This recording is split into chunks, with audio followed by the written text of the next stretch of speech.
সুপ্রিয় দর্শক শ্রোতা, কেমন আছেন আপনারা? মনিরামপুর থেকে আমি শফি আপনাদের সবাইকে প্রীতি ও শুভেচ্ছা জানাচ্ছি। মনিরামপুরের জ্যাম আর ভাল লাগে না, তাই ভাবলাম ডিজিটাল শহর যশোর মানে আমাদের জেলা শহর যশোর থেকে একটু ঘুরে আসি। এই জ্যাম মারিয়ে সিএনজি করে যশোরের বুকে প্রবেশ করেই যখন এগোচ্ছি তখন বিদেশি বিদেশি একটা ফিল অনুভব করছি। সত্যি এটা তো ডিজিটালি 2 লেনের সুন্দর এ পথ ধরে এগিয়ে যাচ্ছি। সামনেই মনিহার, এখানে আসলেই অসম্ভব ভাল লাগে। কিছুক্ষণ বিভিন্ন গাড়ির ব্যাপক উপভোগ করে রবীন্দ্রনাথ সড়ক ধরে এগিয়ে যাচ্ছি। এটুকু আসতে আসতে সত্য বলতে প্রচণ্ড হতাশ হয়েছি। একটুখানি বিশ্রাম দরকার।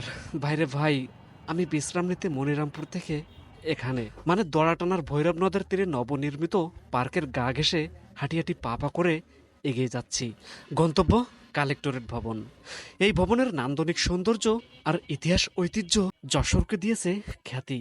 আর এই কথা সমস্যা কিসে কতি? সুপ্রিয় দর্শক মণ্ডলী, আসসালামু আলাইকুম। আমার পেছনে দেখতে পাচ্ছেন ঐতিহ্যবাহী যশোরের সেই ঐতিহাসিক কালেক্টরেট ভবন। আমি এখন কালেক্টরেট ভবন প্রাঙ্গণে আছি।